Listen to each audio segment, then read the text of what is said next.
Ya, Jack Crawford sudah resmi menjadi reserve driver Aston Martin yang berarti kemungkinan besar reserve driver mereka yang sebelumnya yang sudah loyal bersama mereka dari 2022 yaitu Felipe Drugovich akan keluar dari tim dan fokus ke Formula E bersama Andretti. Tapi kira-kira apa yang sebenarnya terjadi dengan pembalap yang dulunya tuh merupakan juara F2 ini yang seharusnya juara F2 itu berarti sudah dibilang layak untuk masuk ke F1 tapi kok bisa gagal? Nah, hari ini kita akan bahas.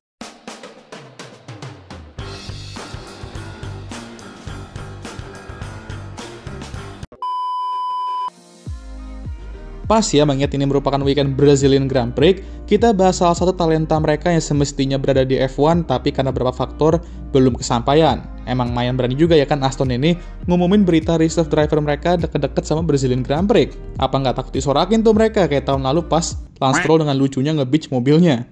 We don't care. Let me tell you, we don't care. Tapi oke, kita bahas dulu sedikit karir juniornya. Jadi sebelum ke F3, bisa dikatakan Felipe Drugovich meraih beberapa prestasi seperti posisi ketiga di ADAC F4 Championship di 2017, juara MRF Challenge Formula 2000 di 2017 sampai 2018, dan di 2018 dilanjutkan lagi dengan juara Euro Formula Open Championship dan Spanish Formula 3 Championship.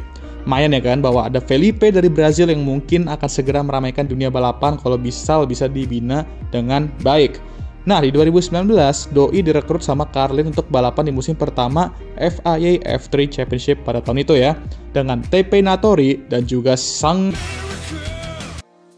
Logan Sargent di musim ini sebagai rekan timnya.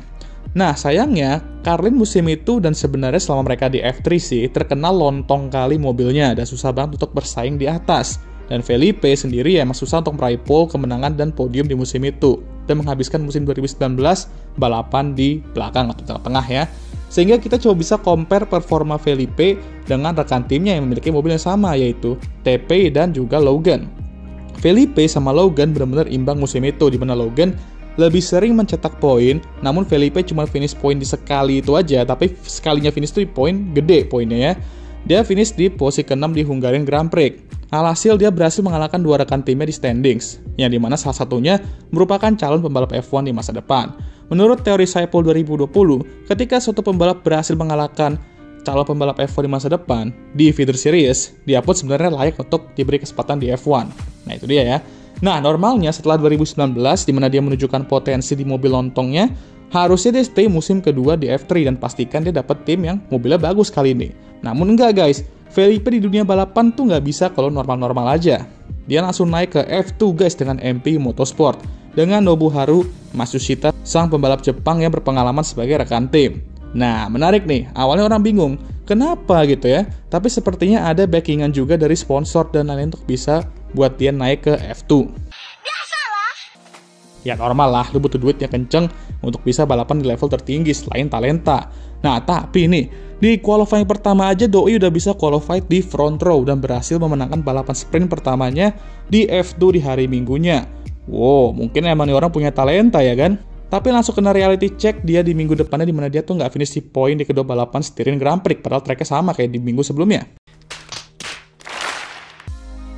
Tapi, di Silverstone British Grand Prix, dia dapat pole pertamanya di F2, namun sayang tidak berbuah podium di kedua balapan, mau sprint atau feature.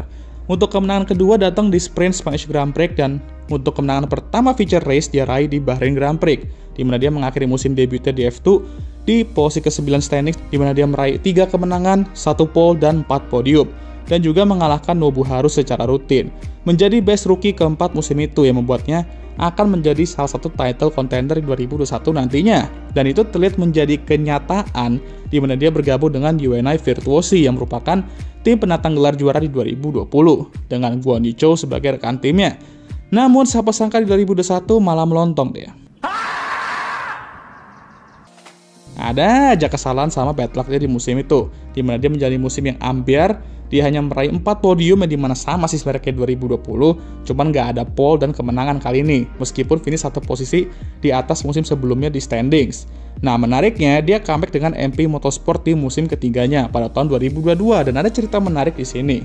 Bosnya MP waktu itu sempat kesel dan agak menyayangkan pas Felipe itu pindah ke Virtuosi di 2021, di mana dia sebenarnya cukup pede mereka tuh bisa membantu Felipe meraih gelar juara JKDST di 2021. Namun di 2022 mereka ya akhirnya reuni lagi dan targetnya jelas kali ini, menjadi juara Formula 2. Dan well, itu ibarat bos MP ngomong, nah kan udah gue bilang. Nah, dia langsung lock in dan meraih pole dan kemenangan di feature race Saudi Arabian Grand Prix.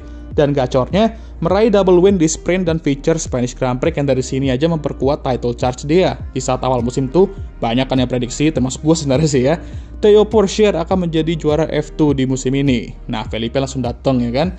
Nah, dia mampu streak point di 8 balapan atau 4 ronde pertama. Ditambah lagi dengan pole dan kemenangan di feature race Monaco Grand Prix. Tapi setelah ronde ini, dia sebenarnya ya bisa dibilang sedikit menurun lah, namun tetap konsisten, meraih poin dan beberapa podium. Nah, untungnya Felipe, di saat dia sedikit nurun, si Théo Pourchaire juga ikut-ikutan nurun ya kan? Dia nggak konsisten ngeroket, gitu, dan melempem juga. Kemenangan kelima di feature race Dutch Grand Prix membuatnya memasuki Italian Grand Prix memiliki peluang untuk menyegel juara F2 di tahun itu. Dimana akhirnya tujuan dia dengan MP berhasil dan doi menjadi juara F2 2022. Nah, gacor ya kan? Makin gacor lagi pas dia diambil sama Aston untuk jadi reserve mereka, yang dimana gue yakin bakal susah juga naiknya, karena orang Aston punya satu rookie abadi dan satu kartap ya kan? F2 2022 ditutup dengan double podium di Abu Dhabi Grand Prix. Felipe mengakhiri 2022 dengan 5 kemenangan, 4 pole, dan 11 podium. Nah, sayang aja, walaupun jadi juara, doi nggak bisa naik ke F1 dan menjadi pembalap ketiga yang meraih gelar Formula 2 tapi nggak naik ke F1 di musim depannya. Tapi setidaknya dia bisa jadi reserve Aston dan dia bisa belajar banyak dari Fernando Alonso dan Lance Stroll ya di periode itu. Tibalah tes pramusim 2023 di mana dia ditugaskan ikut tes itu karena Lance cedera habis kecelakaan. Lumayan toh, dan ada kemungkinan dia bisa gantiin di ronde pembuka Bahrain nanti kalau misal Lance belum pulih. Wup, udah semangat ya kan fans Brazil, bisa lihat pembalap Brazil balapan di F1 lagi. Setelah itu Lance sudah bisa balapan lagi dan itu hanyalah ilusi. Sayang sekali kena PHP ya kan, cuman ya udah nggak apa-apa lah, main bisa nyetir mobil Aston di tes pramusim dan juga di FP1 balapan terakhir di Abu Dhabi dan tes position. Oh ya, di periode ini juga dia jadi test drivernya Maserati di Formula E ya. Di 2024 masih menjadi reserve driver Aston, tapi dia juga aktif balapan di endurance seperti Le Mans 24 Hour bersama Wayland Cadillac Racing dan juga European Le Mans Series bersama Vector Sport. Dan juga masih mengikuti sesi tes ban 2026 dan juga FP1 2 kali di Meksiko dan Abu Dhabi. Masa depannya di F1 makin buram semakin berjalannya waktu. Apalagi di 2025 sudah muncul bintang Brazil yang baru yaitu Gabriel Bortoleto yang mengalahkannya untuk menjadi harapan Brazil di F1. Namun di 2025 masih menjadi reserve Aston dan di tahun ini dia memiliki beberapa peluang untuk debut sebenarnya. Waktu itu Lance mundur dari Spanish Grand Prix karena cedera dari 2023-nya yang masih kambuh, di mana ada peluang di mana dia bisa step in di Kanada kalau misal Lance belum membaik, tapi gagal karena Lance tuh udah bisa comeback di home race-nya. Udah 2-0 ya kan? Dan di Hungarian Grand Prix, dia menggantikan Nando yang cedera punggung karena capek nge-carry tim ini mungkin ya, untuk FP1 di Hungari itu.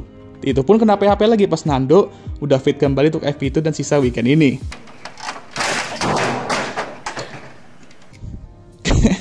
Dikasih harapan bisa jadi pembalap tembak, lupa kalau dia tuh bukan di Hülkenberg atau Ollie Bearman ya kan.